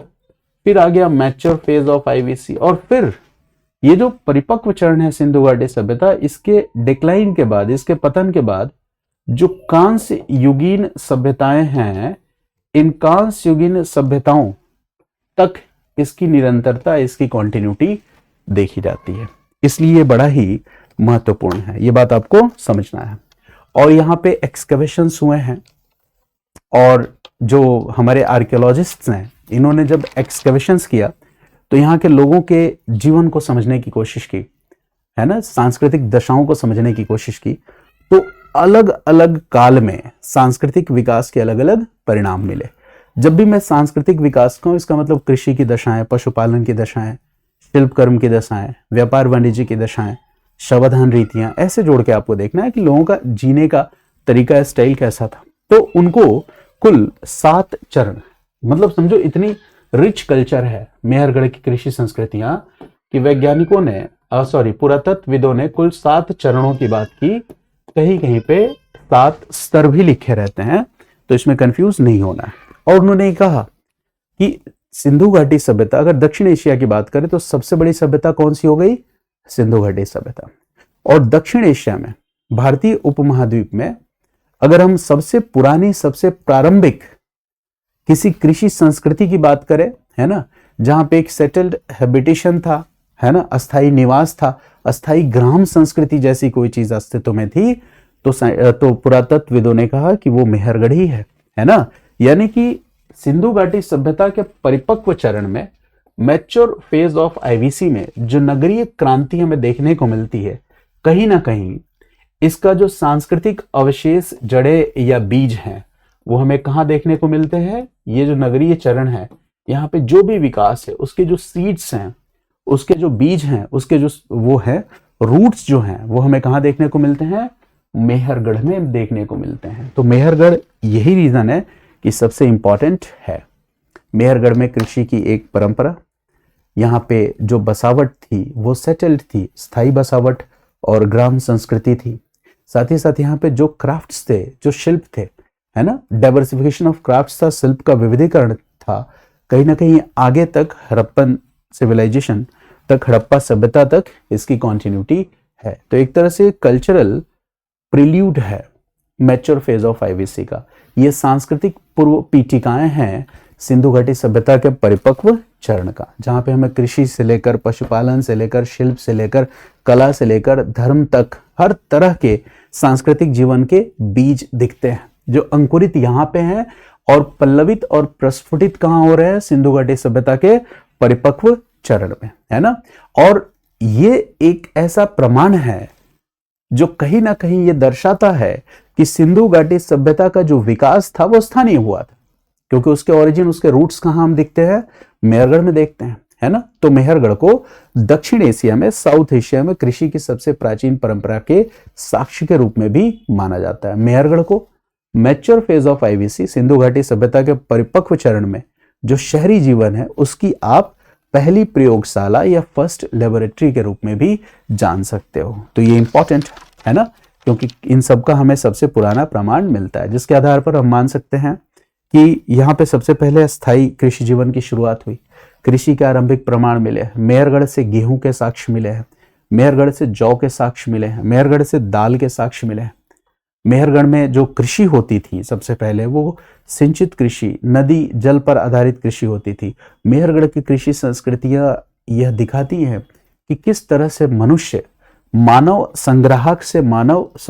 किस तरह से मनुष्य खाद्य संग्राहक से खाद्य उत्पादक की स्थिति में पहुंच गया। ये इन्हीं कृषि संस्कृतियों से हमें पता चलता है कि जो ह्यूमंस हैं वो फूड गैदरर्स से फूड प्रोड्यूसर्स कैसे बने। ये क्रांति से कम नहीं था कि मानव खाद्य संग्राहक से खाद्य उत्पादक की स्थिति में पहुंच जाए। मेहरगढ़ में पशुपालन के साक्ष्य मिले। यहाँ देखा गया कि जो भेड़, बकरी या कुत्ता, ऐसे पशुओं का पालन किया गया और उद्देश्य क्या था? दूध। उद्देश्य क्या था? मांस। और कुछ पशुओं का पालन इस उद्देश्य से भी किया गया कि उनको ट्रांसपोर्टेशन या परिवहन में उपयोग में लिया जा सके। तमाम ऐसी चीजें हैं। शिल्प और व्यापार, मृदभान, पॉटरी, जो कॉमन पॉइंट है हम लिख सकते हैं, है ना। कुछ मृण मूर्तियां, स्त्री मूर्तियां मिलती हैं जिससे हमें फर्टिलिटी कल्ट, मातृदेवी की पूजा, मदर गॉडेस की पूजा जैसी चीजों का प्रमाण मिलता है। और इस मेहरगढ़ से हमें इस बात के भी प्रमाण मिलते हैं कि मेहरगढ़ से ईरान, अफगानिस्तान, बलूचिस्तान और जो सिंधु घाटी क्षेत्र में जो भी दूसरी संस्कृतियां, उन सबके साथ एक कॉन्टेक्ट था, एक जुड़ाव था। ये जुड़ाव व्यापार वाणिज्य के लिए हो सकता है। ये जुड़ाव एक क्षेत्र से दूसरे क्षेत्र तक संसाधनों की आपूर्ति को सुनिश्चित करने के लिए हो सकता है ना। तो मेहरगढ़ इस हिसाब से बहुत ही इंपॉर्टेंट है ना। तो मेहरगढ़ का मतलब क्या हो गया कि दक्षिण एशिया में जो कृषि है या ग्राम जीवन है, ऐसा नहीं है कि कहीं बाहर से इंपोर्टेड है, बाहर से आयातित है, ऐसा नहीं है। दक्षिण एशिया में कृषि और ग्राम जीवन का विकास स्थानीय है, लोकल है, ये कहीं बाहर से नहीं है। तो मेहरगढ़ इसी चीज को दिखलाता है। हालांकि हिस्टोरिकल डिबेट्स हैं मेहरगढ़ की कृषि संस्कृतियों के बारे में। कुछ हिस्टोरियंस, कुछ इतिहासकार ऐसे हैं जो मानते हैं कि सिंधु घाटी सभ्यता का स्थानीय विकास था, और उन स्थानीय विकास में मेहरगढ़ की कृषि संस्कृति का वो हवाला देते हैं। जैसे इसमें एक नाम है डीके चक्रवर्ती का, एक नाम है ग्रेगरी पोसेल का। वो बताते हैं कि सिंधु घाटी सभ्यता का स्थानीय विकास था, और इस स्थानीय विकास में, है ना, क्या था, स्थानीय विकास में मेहरगढ़ की कृषि संस्कृतियों का एक बड़ा योगदान था। वहीं दूसरी तरफ कुछ विद्वान हैं जैसे गार्डन चाइल्ड और रॉबर्ट वुड, वो ये बताते हैं कि नहीं, ये स्थानीय विकास नहीं था, मेहरगढ़ में जो कुछ भी विकास है वो बाहर से इंपोर्टेड है, बाहर से आयातित है, वेस्ट एशिया से। बट ऐसे डिबेट्स की स्थिति में हमारा जो कंक्लूजन होगा वो यही होगा कि हो सकता है कि बाहर से कुछ चीजें आयातित हों, इस बात से इनकार नहीं किया जा सकता, लेकिन ऐसा नहीं है कि बाहर से ही पूरी तरह से आयातित है ना। मुख्य भाग जो है सांस्कृतिक विकास का वो स्वदेशी है। बाहर से कुछ चीजें इंपोर्टेड हो सकती हैं, आयातित हो सकती हैं, बट उसका बहुत ही स्मार्टली इन लोगों ने क्या किया, इन कृषि संस्कृतियों ने उन सभी चीजों का क्या किया, लोकलाइजेशन किया या स्थानीयकरण किया। तो इस तरह से हम मेहरगढ़ की संस्कृतियों के बारे में देख सकते हैं। सामाजिक धार्मिक जीवन में मैंने बताया आपको कि एक तो मिट्टी की बनी हुई मूर्तियां जो स्त्री मूर्ति है उससे मातृदेवी की संकल्पना, मदर गॉडेस और फर्टिलिटी कल्ट से जोड़ सकते हैं, और दूसरी तरफ शवाधान की परंपरा को देख के हम एक अंदाजा लगा सकते हैं कि शायद लोग विश्वास करते हों कि इस जीवन के बाद भी कोई दूसरा जीवन होगा। अच्छा, घरों के स्ट्रक्चर को देख के, घरों के विन्यास को देख के ये भी अनुमान लगाया जा सकता है कि यहाँ पर एकल परिवार या संयुक्त परिवार किस तरह की प्रथा रही होगी। ठीक है, तो ये बात आप ध्यान रखिएगा। तो मेहरगढ़ की कृषि संस्कृति का महत्व क्या हो गया? इसका महत्व ये हो गया कि भारतीय उपमहाद्वीप में कृषि और ग्राम जीवन ये कहीं बाहर से इंपोर्टेड नहीं था, बाहर से आयातित नहीं था, बल्कि इसका स्थानीय विकास हुआ था। और मेहरगढ़ की कृषि संस्कृतियों ने ही परिपक्व हड़प्पा सभ्यता के आर्थिक, सामाजिक और जो तकनीकी विकास है इनकी नींव रखी। तो देखो, जब मेंस की तैयारी आप करते हो तो आपको ये ध्यान रखना है कि जो फैक्ट्स हैं, फैक्ट्स के बर्डन को कम कर देना है, और कॉन्सेप्ट्स, एनालिसिस और उन चीजों का थोड़ा क्रिटिकल इंसाइट, है ना, इन सबको थोड़ा सा बढ़ा देना है आपको। मेरी बात समझ गए? जैसे हमने अभी कुछ देर पहले सिंधु क्षेत्र के बाहर कृषि संस्कृतियों के वितरण की बात की, तो हो सकता है वहां पे आपको बहुत सारे फैक्ट्स याद हो, बट सारे फैक्ट्स को आंसर में इंक्लूड मत करो। अगर पॉसिबल हो तो एक स्ट्रक्चर ड्रॉ कर दो, है ना, कि सिंधु घाटी क्षेत्र, अन्य में ये क्षेत्र हैं, और यहाँ पे एक दो एग्जाम्पल्स चाहो तो लिख दो, महत्व में आप पॉइंट्स को लिखो, है ना। तो ये ध्यान रखना है कि आंसर इस तरह से लिखना है कि जिससे आंसर फैक्ट्स से ओवरबर्डेंड ना दिखे, ये बात ध्यान रखना है। तो जब आंसर राइटिंग कराऊंगा तो ये जितने प्रश्न हैं इनको दोबारा मैं डिस्कस तो करूंगा ही, फिलहाल आर्थिक जीवन शुरू करने से पहले मैंने इनको समझाया, तो ये दो डायमेंशंस आपने समझ गए। अब देखो क्या है, एक और प्रश्न है कि वो प्रश्न ये कहता है कि सिंधु घाटी सभ्यता यानी कि हम mature phase of Indus Valley civilisation, Sindhu घाटी सभ्यता के परिपक्व चरण की बात कर रहे हैं। यहाँ के जो अधिकांश स्थल हैं, यहाँ के जो भी अधिकांश स्थल है, इनकी उपस्थिति शुष्क एवं अर्धशुष्क क्षेत्रों में ही क्यों है? शुष्क एवं अर्धशुष्क क्षेत्रों में ही क्यों है? ये प्रश्न यूपीएससी ने पूछा था, है ना। तो देखो क्या है, अब जैसे ये प्रश्न पूछने का मतलब है कि आप अपने कॉमन सेंस को यूज कर पा रहे हो कि नहीं। तो कॉमन सेंस, अच्छा एक और चीज है कि जब हम ऑप्शनल की क्लास कर रहे हो तो ऑप्शनल की क्लास में सिर्फ और सिर्फ नोट डाउन करा देने का कल्चर नहीं होना चाहिए। देखो, टीचर जितना ज्यादा लेक्चर डिलीवर करेगा, मतलब ओपन कन्वर्सेशन, बातचीत, हालांकि मेरी लिमिटेशन है क्योंकि मेरी हिंदी माध्यम के बच्चों तक पहुंच नहीं है, तो मुझे रिकॉर्ड करके डालना पड़ रहा है। नहीं तो मुझे बच्चों को पढ़ाना, सामने बच्चे बैठे हो, भीड़ जितनी ज़्यादा होती है उतना ज़्यादा कंफर्टेबल होता हूँ पढ़ाने में। तो यकीन मानिए, कैमरे के सामने बिना बच्चों को पढ़ाना, ये सीखना मेरे लिए भी किसी क्रांति से कम नहीं है ना। कई दफ़े तो मतलब मुझे लगता था शायद मैं बिना बच्चों के कैमरे के सामने पढ़ ही नहीं सकता, और ये कारण था कि करीब 7 से 8 साल गुजर गए, कोविड का टाइम, उसके बाद का टाइम, कभी मैं ऑनलाइन आने का साहस नहीं जुटा पाया। लाइव क्लासेस लेता था, तो अब फिलहाल मैं इतना कंफर्टेबल हो गया हूँ कि मुझे बिल्कुल ऐसा महसूस नहीं हो रहा है कि सामने स्टूडेंट्स नहीं है। है ना। तो ये मेरे लिए भी किसी स्वप्न से कम नहीं है कि ऐसा मैं कर सकता हूँ। तो चलिए चीज़ें हो रही हैं, समय के साथ चीज़ें हो जाती हैं। तो देखो, अब जैसे इस क्वेश्चन में mature phase of Indus Valley civilisation में अधिकांश स्थल शुष्क और अर्धशुष्क क्षेत्रों में क्यों है। तो देखो क्या है, अब ये सवाल थोड़ा समझने वाला है कि कह रहा है कि अधिकांश स्थल शुष्क और अर्धशुष्क क्षेत्रों में क्यों है ना। तो देखो, जब हम mature phase of Indus Valley civilisation के अधिकांश स्थलों की बात कर रहे हैं तो वो तो हमें एक्सकेवेशन से मिले ना। और मैच्योर फेज कब से कब तक है, 2600 बीसी से लेकर 1900 बीसी तक है। यही तो है परिपक्व चरण। अच्छा, ये जो परिपक्व चरण के महत्वपूर्ण शहर थे, जो भी नाम यहाँ पे लिख लो, हड़प्पा लिख लो, मोहनजोदारो लिख लो, ठीक है, या फिर आप लोथल लिख लो, धोलावीरा लिख लो, कालीबंगन लिख लो, है ना, चन्होदड़ो लिख लो, जो आपको लिखना है, सुतकैंगडोर लिखना, जो लिखना है लिख लो, है ना, कि ये स्थल परिपक्व शहर हैं, परिपक्व चरण के महत्वपूर्ण शहर है। तो इनकी उपस्थिति कब थी, बीसी वाले फेज में, 2600 बीसी, 2600 बीसी से 1900 बीसी के काल में। अच्छा, इन स्थलों का पता हमें कब चला, तो ये आपको पता है कि सिंधु घाटी सभ्यता है ना का जो पहला महत्वपूर्ण स्थल है हड़प्पा, कब खुदाई हुई, 1921 में। किसने की, राय बहादुर दयाराम साहनी ने। फिर आता है मोहनजोदारो, ईयर क्या है, 1922, किसने खुदाई की, राखलादास बैनर्जी ने, आरडी बैनर्जी ने, है ना। मतलब अगर हम कहें तो 1920s के बाद हड़प्पा सभ्यता के जो महत्वपूर्ण नगर हैं उनका हमें पता चला है। और ये महत्वपूर्ण नगर कब के हैं, 2600 बीसी से 1900 बीसी के बीच के हैं। यानी कि यहां पे डिफरेंस तो बहुत ज्यादा हो गया ना, तब से लेकर 1920s में। अब बताइए कि ये इतने समय काल में पर्यावरणीय और जलवायुवीय दशाएं बदली होंगी कि नहीं। हाँ, पर्यावरणीय और जलवायुवीय दशाएं बदली होंगी। तो हड़प्पा सभ्यता के परिपक्व स्थल जो आज हमें शुष्क और अर्धशुष्क नजर आते हैं, वो अपने जमाने में क्या थे, ये अपने जमाने में उर्वर और उपजाऊ क्षेत्रों में थे, नदी घाटी क्षेत्रों में। आज हमें शुष्क और अर्धशुष्क नजर आते हैं। तो आज की जलवायुविक और पर्यावरणीय परिस्थितियों के अकॉर्डिंग जब हम देखते हैं तो हमें ऐसा नजर आता है, ठीक है। लेकिन हड़प्पा काल में यहां का वातावरण क्या था, भिन्न था। 1920s के बाद डिस्कवरी होती है।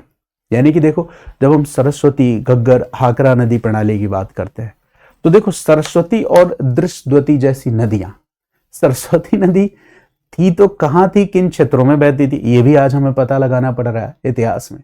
तो तब से लेकर अभी में बदलाव तो बहुत ज्यादा है ना। नदियां जो हैं, रिवर्स, इनका जो रूट होता है, मार्ग, ये भी परिवर्तित होता रहता है। ये हमेशा एक जैसा तो रहता नहीं है। ये आपको ध्यान रखना है कि नदियों के जो मतलब पार्ट हुए हैं वो बदलते रहते हैं, नदियों के मार्ग में परिवर्तन के साथ साथ। तो हो सकता है कि कोई क्षेत्र नदी घाटी क्षेत्र में हो, नदी का मार्ग परिवर्तित हुआ हो और वो नदी घाटी क्षेत्र धीरे धीरे क्या बन गया हो, अर्ध शुष्क क्षेत्र बन गया हो, है ना। और आपने जब एक्सकवेशन किया, आपने जब उत्खनन किया, तो आपको लग रहा है यार सिंधु घाटी सभ्यता का ये क्षेत्र अर्धशुष्क क्षेत्र में क्यों है। यह आपको लग रहा है क्योंकि आप उत्खनन 1920s के बाद में कर रहे हो, है ना। हो सकता है कि नदियों में जल का प्रवाह कम हो गया हो। नदियों में जब जल का प्रवाह कम होगा तो भूजल स्तर का भी लगातार, भूजल स्तर, ग्राउंड वाटर भी क्या होता चला जाएगा, नीचे चला जाएगा। नदियों में जब जल का प्रवाह कम होगा या जलवायुविक दशाएं बदलेंगी तो ऐसी कंडीशन में अत्यधिक वाष्पीकरण हो सकता है। जब अत्यधिक वाष्पीकरण होगा तो ऐसी स्थिति में जो जल का जो लवणीय चरित्र है, सैलिनिटी है, वो भी बढ़ जाएगा। और जब ये सब कुछ हो जाएगा, भूजल में लवणता बढ़ेगी, है ना, तो वो आपको आज दिख रहा है ना, कि भाई ये तो अर्धशुष्क क्षेत्र है और यहाँ की जो मिट्टी है वो ज्यादा सलाइन है, ज्यादा लवणता है, तो ये कृषि के लिए उतना उपयुक्त नहीं है। तो कैसे यहाँ पे कृषि अधिशेष की स्थिति रही होगी, कैसे महत्वपूर्ण शहर रहे होंगे, तो उसका कारण यही है कि उस समय वो वहां पे सारी की सारी परिस्थितियां कैसी रही होंगी, अनुकूल रही होगी। हो सकता है कुछ क्षेत्र ऐसे हों हड़प्पा सभ्यता के परिपक्व चरण में जो अर्धशुष्क हो, जहां पे जल की उतनी पर्याप्त उपलब्धता नहीं हो, तो हड़प्पा वासियों ने तकनीकी नवाचार द्वारा, because Harappans were good engineers also, Harappa वासियों ने तकनीकी नवाचार द्वारा जल की उपलब्धता सुनिश्चित की। और इस बात का प्रमाण तो हमारे पास है, धौलावीरा से आर्टिफिशियल रिजर्वॉयर मिलता है कि नहीं, कृत्रिम जल संग्रहण प्रणाली का साक्ष्य मिलता है। तो हो सकता है कि धौलावीरा अर्धशुष्क क्षेत्र में हो और वहां पे उनको जल संग्रह करने की प्रणाली विकसित करनी पड़ी हो। बलूचिस्तान में आप जाते हो तो वहां पे कैनल्स या नहरों का प्रमाण का साक्ष्य मिलता है कि नहीं, हाँ नहरों के प्रमाण का साक्ष्य मिलता है। इसका मतलब है कि तकनीकी नवाचार, वाटर रिजर्वर्स की उपस्थिति, यानी कि उस समय जो क्षेत्र अर्धशुष्क क्षेत्र थे उसको उपजाऊ बनाने के लिए हड़प्पा वासियों ने कोई भी कसर नहीं छोड़ी। यानी कि अधिकांश हड़प्पा स्थल आज जो अर्ध शुष्क क्षेत्रों में दिख रहे हैं उसका कारण क्या है कि परिपक्व हड़प्पा सभ्यता के चरण 2600-1900 बीसी के बाद आज का जो चरण है 1920s के बाद का, इसके बीच में व्यापक जलवायुवीय और पर्यावरणीय है ना परिवर्तन देखे गए हैं, है ना, ये सारी चीजें। तो अब आप इस बात को समझ गए है ना कि क्यों अधिकांश जो स्थल हैं वो अशुष्क और अर्धशुष्क क्षेत्र में देखने को मिलते हैं। जैसे अगर आप इसका रीजनल डिस्ट्रीब्यूशन देखेंगे तो एक तो घग्गर हाकरा घाटी का क्षेत्र हो गया जो अर्धशुष्क था, जैसे कालीबंगा, बनावली, राखीगढ़ी है ना, पहले उपजाऊ था बाद में सूखा क्षेत्र हो गया। कच्छ सौराष्ट्र में मैंने धौलावीरा की बात की, वो पहले अर्धशुष्क था लेकिन वहां पे लोगों ने जल की उपलब्धता के लिए वाटर रिजर्वर जैसी चीज बना ली थी, है ना। सिंध की बात करो है ना, तो जलोढ़ मैदान शुष्क है ना, बाद में, क्योंकि मैंने कहा कि रिवर रूट और कोर्स का बदल जाना, ये बात आप समझ गए। तो ये आपको ध्यान रखना है कि अधिकांश परिपक्व हड़प्पाई चरण में अधिकांश स्थल जो है वो शुष्क और अर्धशुष्क क्षेत्रों में है। इसका कारण है ना यही है कि बाद के समय में जो मरुस्थलीकरण या जलवायु परिवर्तन हुए हैं ये इसका प्रमुख कारण है। तो आज की क्लास में आप थोड़ा बहुत कृषि संस्कृतियों का नाम जान गए, प्रारंभिक हड़प्पाई संस्कृति से कृषि संस्कृतियों को क्यों जोड़ के देखना है ये बात समझ गए, कैसे ये राइज और decline, IVC, Indus Valley civilisation, Sindhu घाटी सभ्यता के उद्भव और पतन को एक्सप्लेन करने में थोड़ा बहुत कैसे हेल्प करता है। हालांकि उद्भव और पतन से जुड़े हुए ऐतिहासिक विचार में अलग से बताऊंगा, उसकी भी एक वीडियो सेपरेट होगी। तो इतनी चीजों से आप फेमिलियर हो गए, फिर आप कृषि के महत्व को समझे कि कृषि बड़ी ही इंपॉर्टेंट है। अब मैं आपको अगली क्लास में बताऊंगा सिंधु घाटी सभ्यता में कृषि, पशुपालन, व्यापार, वाणिज्य, एक एक डायमेंशंस को एक्सप्लोर करूंगा। कृषि में किन किन चीजों की कृषि होती थी, है ना, सिंचाई होती थी कि नहीं होती थी, हर एक बात पे अगली क्लास में डिस्कस करेंगे। तो टेक्निकली आज हमने आर्थिक जीवन सिंधु घाटी सभ्यता का, इससे जुड़े हुए जो इनडायरेक्ट क्वेश्चंस हैं उनको टैकल करने का तरीका सीखा, और अगली क्लास में हम सिंधु घाटी सभ्यता के आर्थिक जीवन से जुड़े हुए सीधे प्रश्नों पर चर्चा करेंगे। और एक और बात मैं बताऊं कि अगर आप ऑप्शनल के छात्र हैं तो आप इस चैनल को ऑप्शनल के बच्चों तक पहुंचाइए, ये आपकी जिम्मेदारी है। क्योंकि देखो जब चैनल पे सब्सक्राइबर्स नहीं होंगे, चूंकि मैं 5 साल से हिंदी मीडियम में नहीं पढ़ा रहा था, तो इतने फ्रीक्वेंट वीडियो डालने का भी कोई मतलब नहीं रह जाएगा। तो अगर चैनल का ग्रोथ थोड़ा कम होगा तो मैं वीडियो के अपलोड करने की स्पीड भी कम करूंगा। देखो मैं रील्स वील्स डालने के पक्ष में शुरू से नहीं था, लेकिन चैनल बच्चों तक पहुंचे इसीलिए मुझे क्लास की रील्स डालनी पड़ रही है। तो फिर मैं लॉन्ग वीडियोस की फ्रीक्वेंसी कम करके रील्स की फ्रीक्वेंसी बढ़ाऊंगा, है ना। तो अल्टीमेटली जो सीरियस स्टूडेंट्स के लिए अच्छा नहीं है, पता चले कोर्स 6 मंथ्स लग गए अपलोड करने में। ये सारे वीडियोस तो अपलोडेड रखे हुए हैं मेरे पास, पूरी फिलॉसफी की कंप्लीट क्लास अपलोड रखी हुई है, लेकिन मैं क्यों नहीं अपलोड कर रहा हूं, क्योंकि एक बार मैं परिणाम देख चुका हूं। मैंने जीएस, मॉडर्न इंडिया और वर्ल्ड हिस्ट्री और एंशिएंट इंडियन हिस्ट्री की कंप्लीट वीडियोस प्लेलिस्ट बना के यूट्यूब पे डाल दी, और वो इतनी शानदार वीडियोस, मैं खुद तारीफ नहीं कर रहा हूँ क्योंकि ऑफलाइन क्लासेस में बच्चों के रिव्यूज मेरे पास हैं कि मतलब कंप्लीट प्रिपरेशन, कंप्लीट पैकेज है वो मॉडर्न का, वर्ल्ड हिस्ट्री का, बट बच्चों तक वो पहुंचा ही नहीं, है ना। बच्चों तक वो वीडियोस पहुंच ही नहीं पाए। पूरी की पूरी जो फाउंडेशन क्लास, सही मायने में फाउंडेशन क्लासेस होती हैं, वो क्लासेस हैं वो। तो वो मेरा आइडिया बहुत सक्सेसफुल रहा नहीं, क्योंकि वहां मैंने डेली सिर्फ वीडियोस अपलोड कर दिए, 2 घंटे, 2.5 घंटे, 3 घंटे की वीडियोस अपलोड कर दिए। मैंने नहीं सोचा कि इनको बच्चों तक पहुंचाना पड़ता है आजकल, है ना। वो ज़माना कोविड के टाइम का था कि आप चैनल बनाओ। कोविड के टाइम में तो मैंने एक चैनल बनाया था, और मतलब मुझे तो कुछ टाइटल डिस्क्रिप्शन कुछ लिखने आता ही नहीं था, और वो चैनल मतलब तेज़ी से ग्रो कर रहा था, बट वो चीज़ें मैंने नहीं की उस समय। तो अब टाइम अलग है थोड़ा सा, और बच्चों तक वीडियो पहुंचे ये पहली मतलब ज़रूरत है, और जिस हिसाब से बच्चों तक पहुंचेगी उसी हिसाब से अपलोड करने की फ्रिक्वेंसी भी मेरी बढ़ेगी। मैं वीक में 5 वीडियोस भी अपलोड कर सकता हूं, बट डिपेंड्स कि ये सही बच्चों तक पहुंचे। तो आप लोग शेयर करेंगे, जितने ज़्यादा बच्चों तक पहुंचेगा तो वीडियो डालने की फ्रिक्वेंसी मेरी बढ़ेगी। जो पहले 3 वीडियोस पर वीक था उसको मैं घटा के 2 वीडियोस पर वीक करने जा रहा हूँ, ठीक है। तो आप इसको शेयर करिए, बढ़ेगा तो फिर हम वीडियोस को उसी हिसाब से अपलोड भी करेंगे। चलिए आज की क्लास में कल इतना ही, और नेक्स्ट क्लास में जो भी है उसमें हम आर्थिक जीवन पे विशेष चर्चा करेंगे। धन्यवाद।